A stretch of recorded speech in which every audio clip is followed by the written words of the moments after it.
Greetings again, everybody. Welcome back to Dark Souls. This time around we're going to tackle the last of the endgame areas, save for the very last one of course. But this is the last one where we actually get the choice which one to do first, and this is the one I decided to do last. Lost Izalith, you can see there's lava everywhere and bloom as well.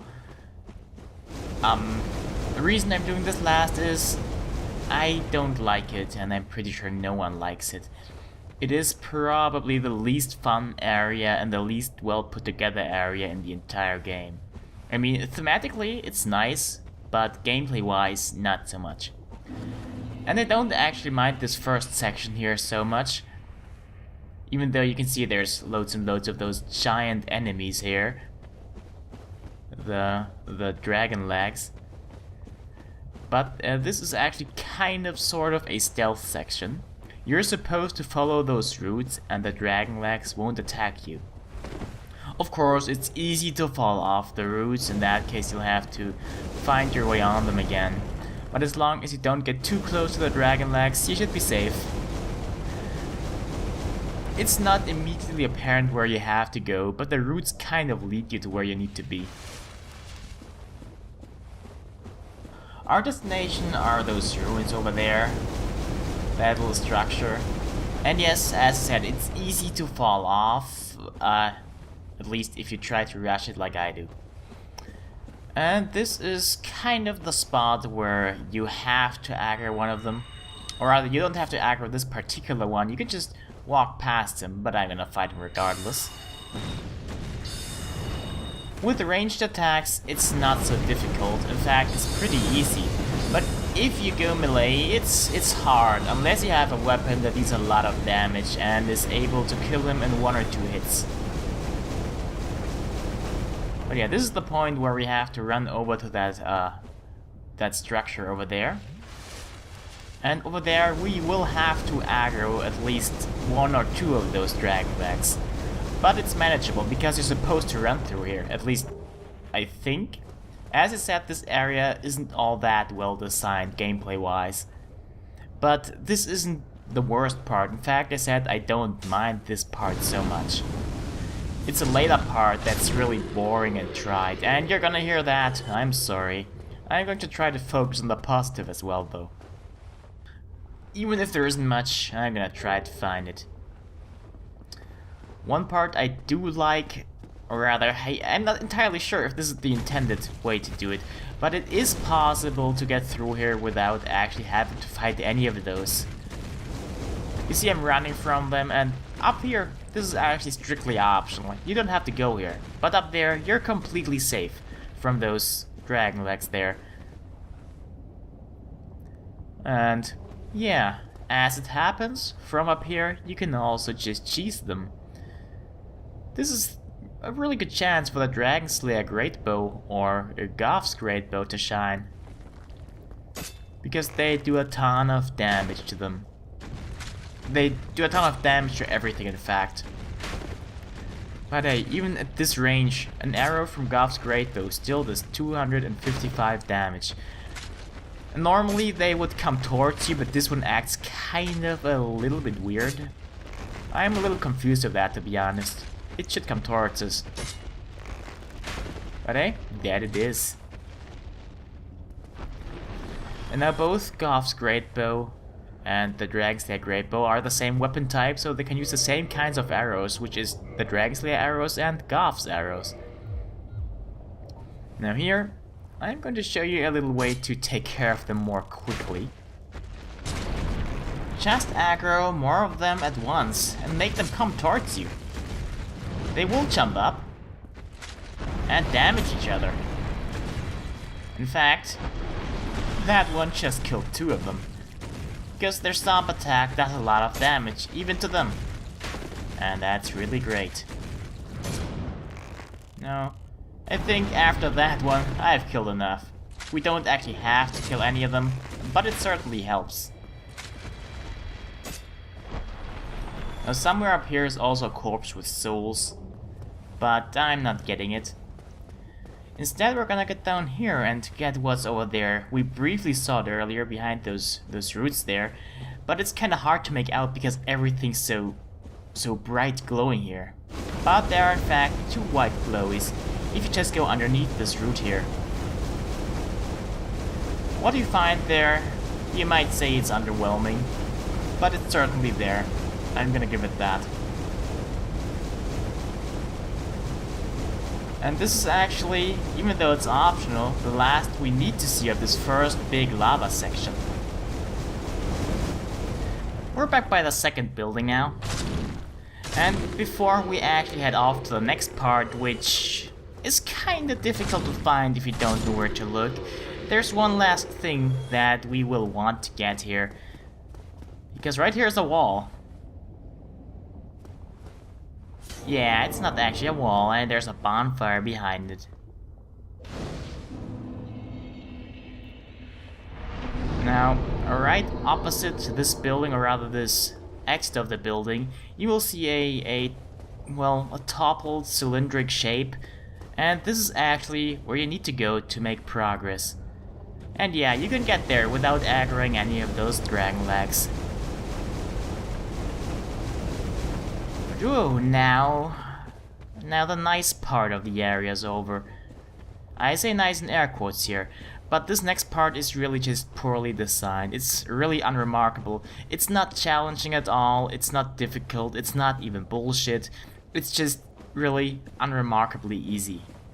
And this is an endgame area. Previously, we've been through areas that featured loads and loads of Capra demons, and Taurus demons, and centipedes and whatnot, and it had 3 bosses. And this one, well, I don't want to spoil it, but it has a really shitty boss. Yes, this area isn't very good. You see, there's pretty much nothing but those here. I could talk about anything here, even like my dog. I don't have a dog, by the way. And you still not miss anything. I'm not gonna do that though, don't worry. Instead, for now, let's talk about our equipment. You see, you saw it at the beginning, but I danced. This is only possible because I'm using the Channel's Trident. It has a nice 2-handed heavy attack that makes us dance really sweet. And it also would buff any co-op partners we have. But we don't have any, sadly. It's also a spear type weapon, which means we can attack from behind the shield and it does magic damage as well. Another thing we're wearing is that pimpin' dress. You can't possibly not have noticed it. It's Dusk's dress. The most unique part of it is probably the crown, because it increases the power of our magic attacks. There are other pieces of equipment like the Bellowing Dragon Crest ring that also increase magic attacks, and they stack, which makes them really powerful tools if you're playing a build that uses mainly magic. A new enemy type. This is a Chaos Eater. And while it certainly looks like it, it's rather easily dispatched. As long as you circle around it, you can just hit it some and then you will be done. It can spit acid, which will damage your equipment, but yeah, that shouldn't be too much of a problem for you.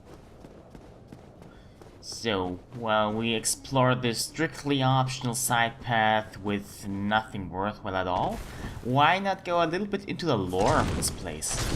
Lost Izalith, in case you didn't guess already, is where the witches of Izalith were from. That means Quelana, Quelag, the Fair Lady, and the corpse that Caesar's charge was looking over. Those are all witches of Izalith, and pretty much all of them are dead now. Pretty much why this place is so bust is that the Witch of Izalith tried to rekindle the first flame, or rather, she tried to create her own first flame. The experiment kind of failed, and we're seeing the results here. You might be wondering why there are roots everywhere here, even though it's hot and there's lava everywhere. You might think, this doesn't make any sense at all. But it does actually. But let's not get ahead of ourselves. We'll be seeing why later. Now, about the first flame. I've mentioned it a couple times now, and the first time we actually hear of it is in the intro cinematic, though it's not called the first flame. The basic story is that, well, in the beginning, there's been nothing but darkness. Then came the first flame, and we don't exactly know how it appeared or why. It just appeared. And with fire came disparity, and that's pretty much a straight quote out of the intro cinematic. In case you forgot, just watch it again. By now you should be able to piece a lot of it together just by looking at it. I mean, we've come a long road. So this path up here is a little interesting. We've already been at the end of it actually, because we have accessed this hallway from the other side. But let's actually get there, you know. Up ahead is a Titanite demon. It is basically the last Titanite demon in the game. Or not necessarily the last one, but he does respawn, and he's also the strongest one. I found that using magic is usually the safest way to deal with him, because they appear to be weak to magic, especially that one. Maybe it's only that one because it's in a fire-based area, but I actually believe that all of the Titanite demons have the same resistances. But this one, since it's the latest in the game we can find, and the only one that respawns for some reason, well, has the highest HP, and is the hardest to beat. But we have Dark Beat, a very powerful spell. We've seen it against Ceaseless Discharge, and it tore him apart, and it works wonders against that guy as well. And he always drops 2 Demon Titanites. So, in case you want to upgrade your boss weapons, for whatever reason, most of them are fairly bad, you can just go here and use that to upgrade them. Now this part here is familiar again. This is the part with all the chaos bugs and where we found Solaire, or where we would have to kill him had we not come from the other side already. But let's actually return to Lost Izalith itself, because we still got a few things to do here. For starters, there is a glowy up ahead, and I think we should pick that up for completion's sake, or just drop down because there's more stuff down here. Now, if you just stick to the left, you will not fall. The floor will crumble, but you will actually land on a route and you can go straight back up. I did not do that because I actually want to explore down here. Because, well, you know, Sigmaya is down here, and we do know Sigmaya, our good old friend. He somehow ended up down here. And we need to help him one last time, I guess. Now, the last time we saw Sigmaya, I think he was down in Blighttown. And the time before that, he was in Anolondo. And the time before that, he was in Sense Fortress, and before that he was in front of Sense Fortress. Now I hope I didn't forget any encounter with him, but you actually have to go through all of those, except for the very first one in front of Sense Fortress, to... oh, I fell down. That was not my plan, but anyway. Yeah, you have to actually go through every encounter except the first one with Sigmaya for him to show up here. Oh, and he will also show up in Filing Shrine occasionally, but I don't know if those encounters are necessary actually. But yeah, let's wade through the swamp down here. Good idea to bring the Rusty Iron Ring. But there usually is a way up if you just stick to the right. Or any direction for that matter, just don't drop into that hole. I think there are 2 stairways up from this area down there. And several more ways to actually drop down there, but yeah, hopefully we'll not find out about those 2. So yeah, hey, Sigmaya, this is where we need to be. Let's say hi to our old buddy.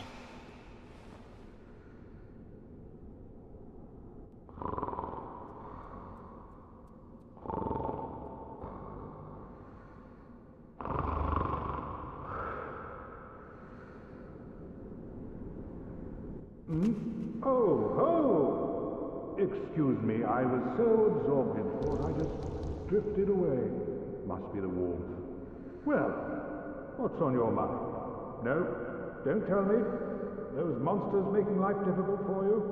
You need not be ashamed. We're all in the same boat. You know, I really have run up quite a debt to you. Perhaps the time has come.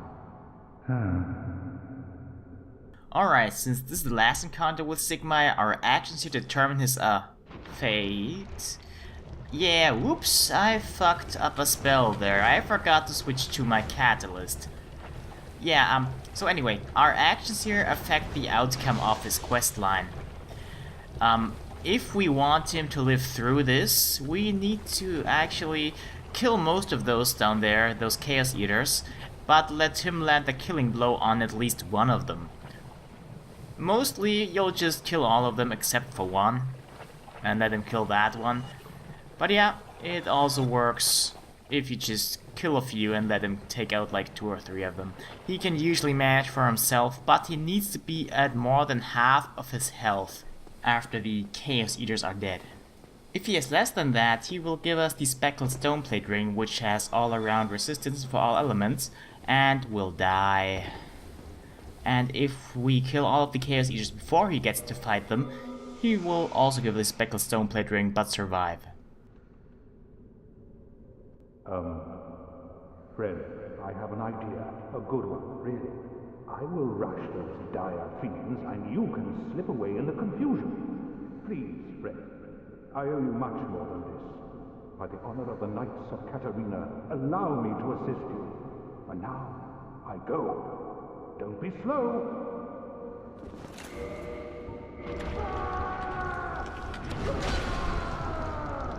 Come on! Over here! Hurry! I am Big Fire of Katarina, and you shall feel my wrath! I love that part. So yeah, since we fell down here and ran away, most of the Chaos Eaters actually fell down the holes. But you, didn't you get away? Well, you've saved me, once again. Oh, thank goodness. I'm exhausted. I think I'll have a rest. Oh, don't you worry. The ground below me is my pillow. I'll recover shortly. And now, since we did it this way, Sigma's questline will actually continue and we get one more encounter with him later. But other than that, that's pretty much it.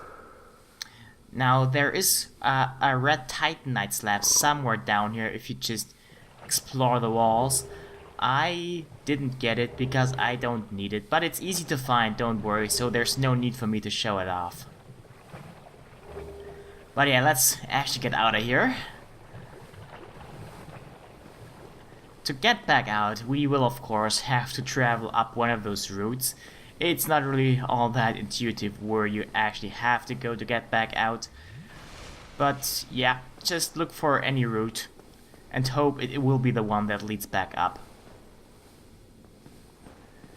I've done this several times, but I still can't find it on my first go most of the time.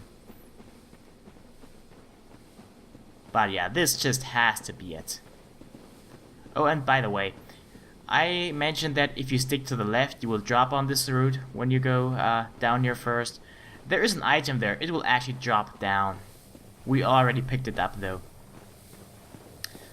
So yeah, now we pretty much did everything there is to do in Lost Izalith, save for the boss fight. So let's actually go on ahead and, well, fight that boss, shall we? And yes, I am way too lazy to actually equip the purple moss and need to heal my poison. So up here we have a little special encounter. So, we didn't see it at all. Great. This is a pyromancer. We don't know what kind of pyromancer it is. It might be a surviving Witch of Izalith. Anyway, here's Kirk. Look at that. This is our final encounter with Kirk as well. And now, after we killed him, we can actually, if we go back up to the Chaos Servant bonfire, pick up his entire armor if you go to the end of that hallway there. And this is basically the last enemy we have to face, or rather we don't have to face him, it is completely optional. But this Chaos Eater guards a chest. A chest I gloriously ignored, so I went back later. It holds the Chaos Fire Whip. It's a... well, it's a Fire Whip. Stronger version of Fire Whip. I don't like it, but it's the strongest version of Fire Whip you can find. So yeah, now though, let's get actually ready to finally finish this area, because I've just about enough of it now.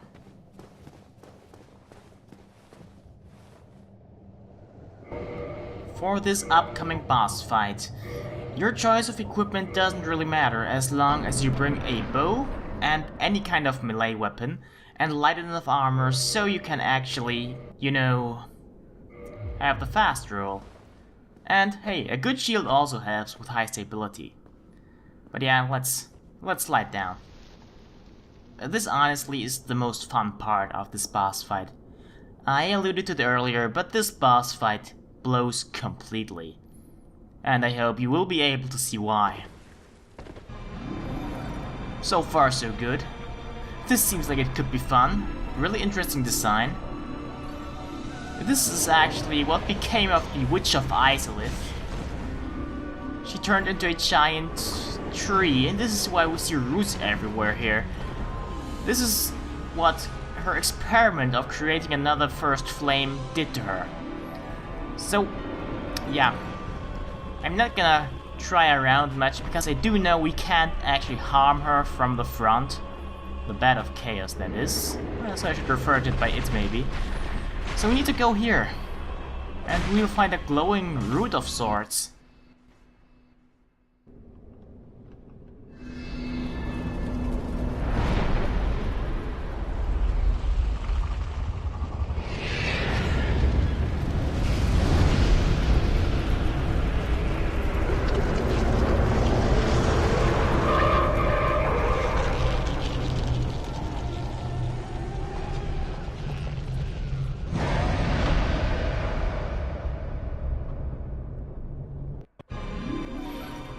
Yeah. This is a puzzle boss, and now something bad will happen. Yes! Once we destroy the first root, the floor will begin to crumble. And that is very bad. Even if you know where the floor is gonna crumble, it might still get you, because the Witch of Izalith tends to do everything in her power to knock you down. For instance, you just saw her sweep with her hand. Yeah, like that again. That actually has a very high chance of just knocking you down. Luckily, there's a really easy way to actually deal with the second part here. Because we also have to destroy that part. Obviously, of course. And that's why I said bring a bow. You can actually hit that from here. Not with one shot usually, because you actually need to get through all of the other smaller roots before you can hit that bigger glowing root that kind of serves as a source of power, as a shield or whatever. I don't even know what's up with that. This fight is terrible in so many ways, and we haven't even seen the most terrible part yet. Luckily though, the progress gets saved, so if you die, you can actually pick up where you left off. Those roots will remain destroyed.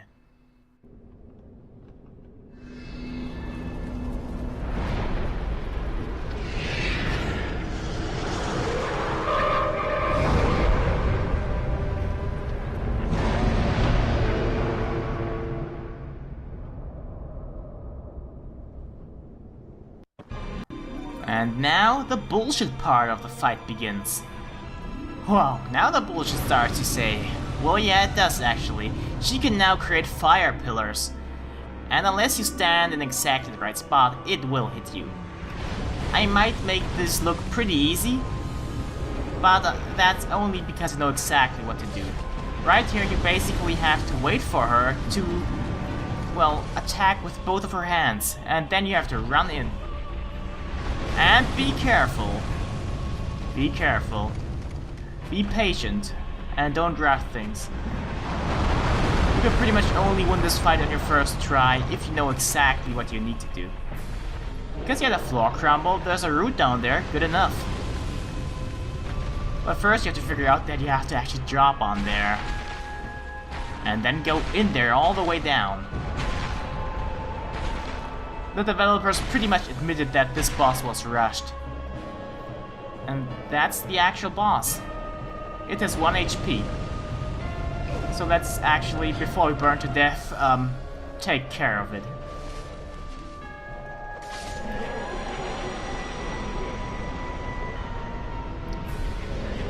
And that's it. We got our last Lord Soul.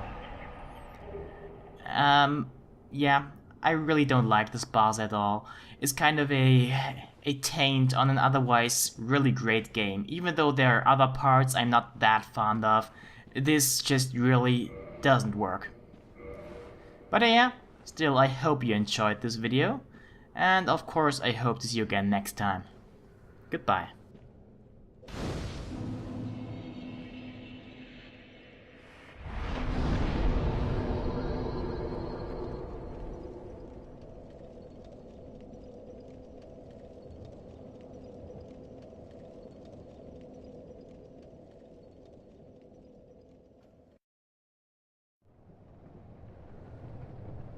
Outstanding. You have done very well. Thank you. I am blessed to have met you. I suppose I can call you fool no longer. I can hardly thank you enough. Please take this. It is all of me.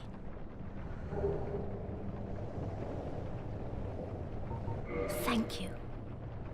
I suppose... No luck. Do not...